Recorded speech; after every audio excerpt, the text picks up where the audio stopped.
So what about this? What limitations do you think are in place in 2020 to keep minorities from voting?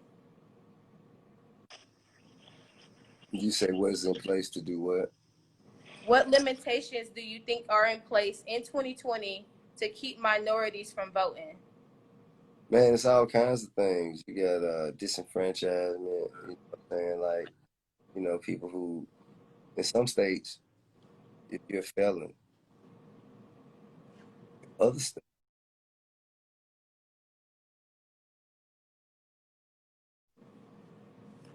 and you serve your debt to the society.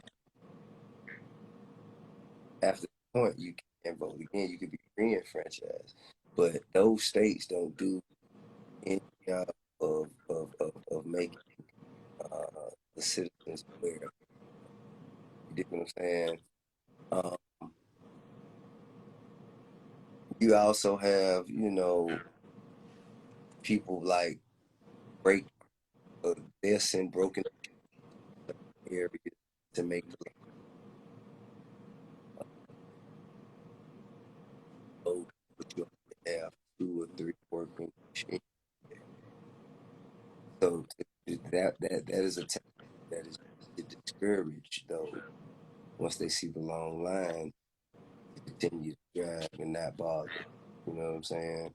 Mm-hmm. And there's all kinds of stuff. Sometimes you even have kind of like they have like malicious law enforcement standing there checking IDs. So if anybody might have Right. an unpaid traffic ticket, might have an unpaid traffic ticket, or might have anything where they won't want to encounter police, they got them standing there, so that'll drive people away. They got all kinds of shit that they doing that discourages. Right. So my next thing is you started to touch on disenfranchisement, of course, and voter suppression is really at an all-time high, and you wouldn't think it would be that high because we're living in the 21st century, of course. But in the state of South Carolina and Georgia, individuals convicted of a felony or a misdemeanor are barred from voting until completion of their sentences, and some are still unable to vote for whatever reason that they might come up with in the criminal justice system, of course. Do you believe that has a negative impact on representation in the minority community as it relates to voting? Of course, of course Mm-hmm. it is. I mean, I think all of that is a part of voter suppression. I think that, what I'm saying, that's why it's important for us to kind of like, overwhelm their effort with our effort. You know,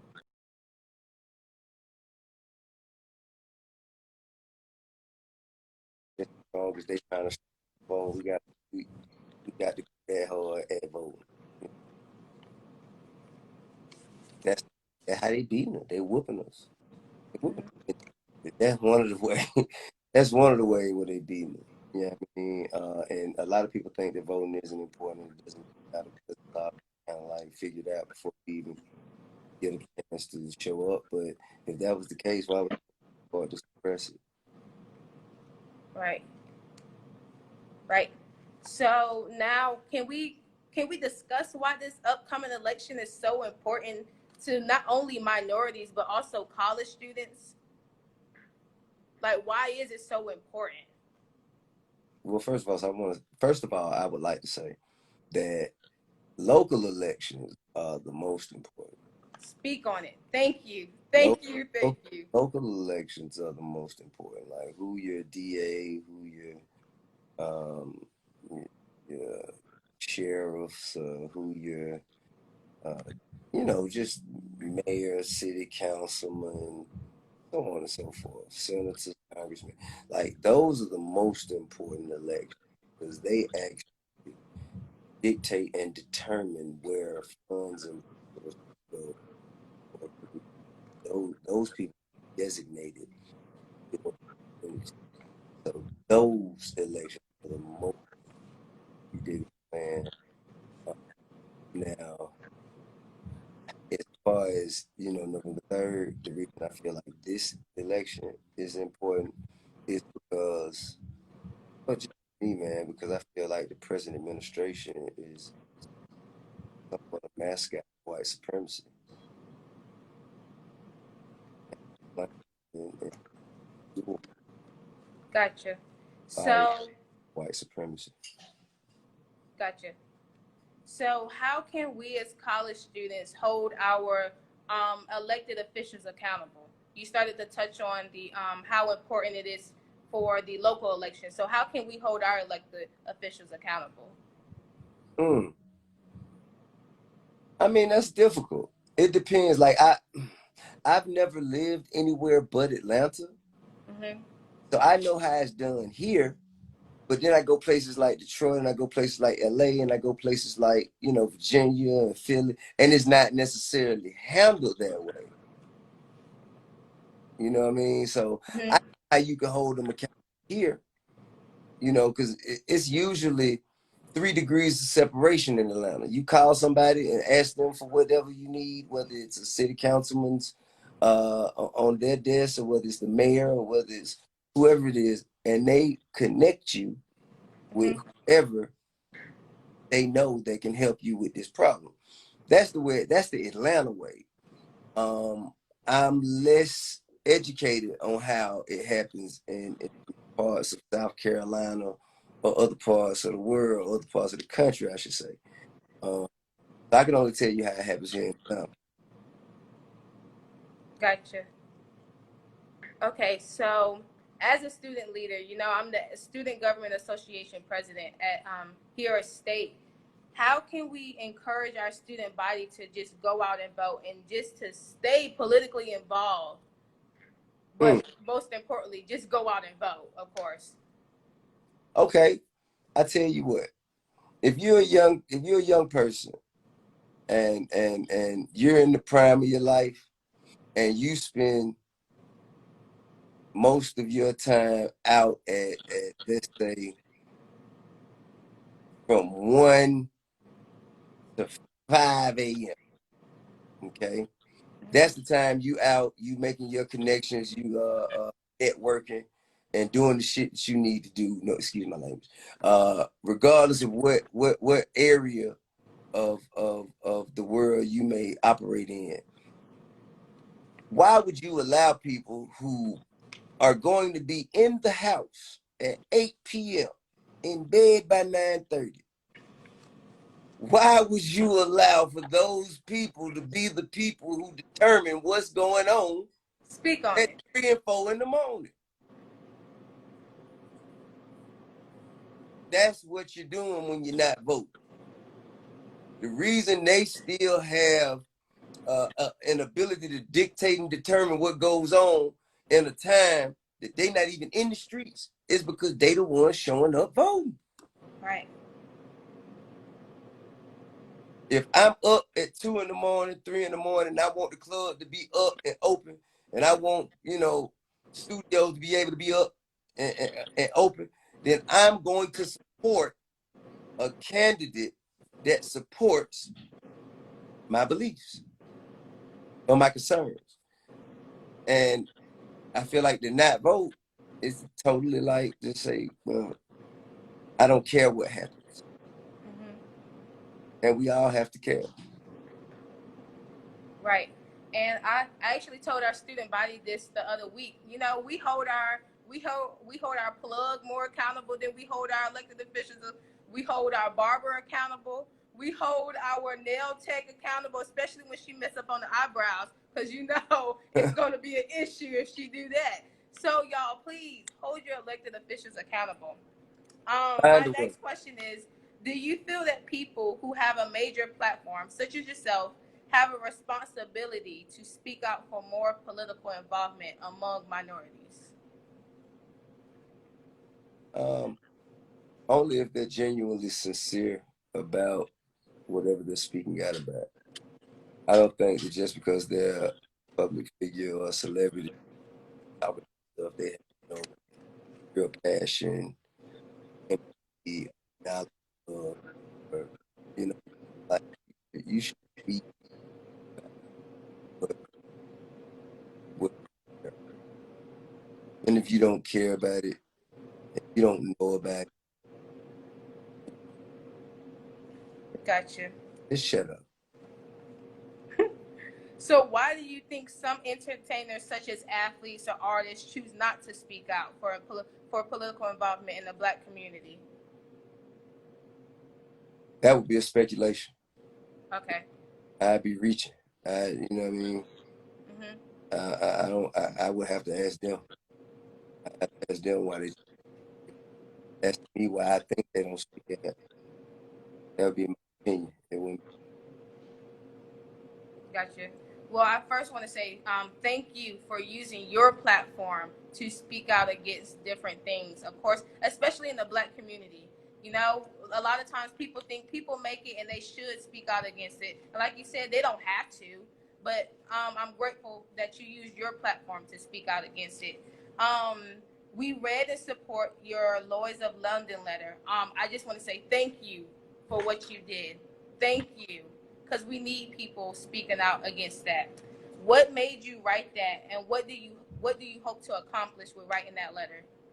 Well, what made me write it is I came to the understanding of I came into the knowledge of the their their acknowledgement and acceptance of the shameful role that they played in the transatlantic slave trade. So after in conversation, I learned, I researched it, read the articles, so on. So then I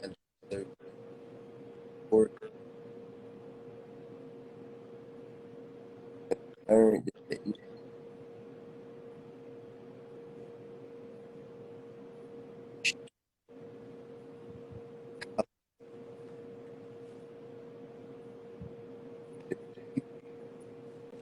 Europe to Africa to enslave,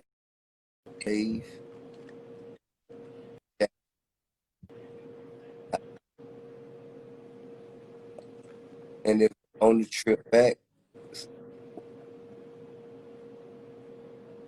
the colony,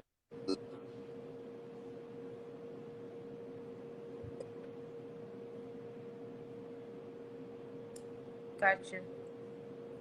now Lords of London is now a $56 billion empire, and they've acknowledged the role, the shameful that they play in the slave trade. While that apology is appreciated, it's just not enough. If you Right. know that you had such a horrible hand in atrocity that still plague our communities today, we must, as you said earlier, hold you accountable with action, with real things that could undo some of the things done to us as a result of transatlantic. Gotcha.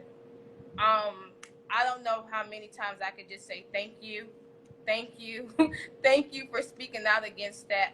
A lot of times people don't even research.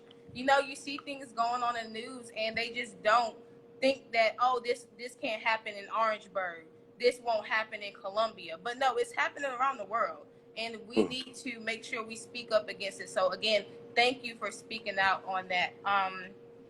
My last question of the night. Can you describe in just 3 words the state of the U.S.? Just 3 words. The state of the U.S. Okay, it's in a state of transition. Okay. It's in a state of transition. It's in a state of evolution. Okay. It's in a Well, I state. love it. It's in a state of rebuilding. I love it. State of transition, state of rebuilding. I love it. Um, Before we end, we know that you have a birthday coming up, of course. So happy birthday. I need everybody in the comment section to say happy birthday to him. We know you're going to turn up for your birthday. So please be safe. Please be safe. And thank you Being safe again. is no fun. So I'm not gonna promise you that. Being safe is not no fun. I'm, Well, I'm make sure you wear your mask, though. to stay out of trouble. Got you. Just make sure you wear your mask, though. That's a whole nother discussion. Okay, never mind.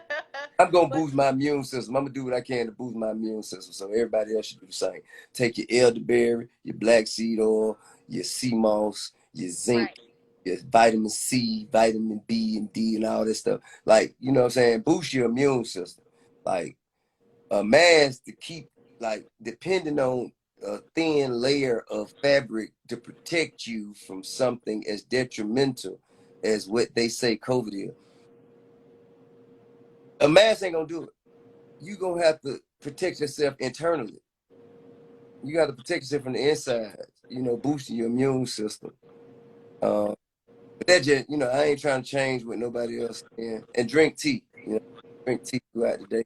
Hot tea, hot liquids. If you did come in contact with COVID, it Gotcha. it will rest in the throat. It'll start in the throat. It'll start It's all in in the the throat. throat. So continue to drink hot liquids, teas, coffees, hot chocolates. You dig what I'm saying? That'll wash it down into the stomach where it'll be killed by the stomach acid. So a mask, you need to know all that other shit. A mask, that's Right. propaganda to me. But y'all go out. Gotcha. Gotcha. Well, I know I take my liquid IV to keep me up. So, There you go. if y'all could drink your liquid IV, make sure you got that on hand too, because I know I do that. My mama keep a bag of that in the kitchen, and she restock every week too. That's So right. make sure you all are taking care of your body. Thank you again for tuning in. Thank you for coming on here and using your platform. To your amazing team, please tell them we said thank you. To Right. our administration, Appreciate y'all. to our administration, thank you to Dr. Brandy L. Wright for helping us make this happen. Thank you to Mr. Presley, Dr. Jackson. We all thank you. And again, happy birthday. Happy birthday. We wish many, many more years to come. Thank you so And much. go vote expeditiously, y'all. You dig what I'm saying? Go vote expeditiously. Yeah, that way. Love That and way. respect, guys. Thank you.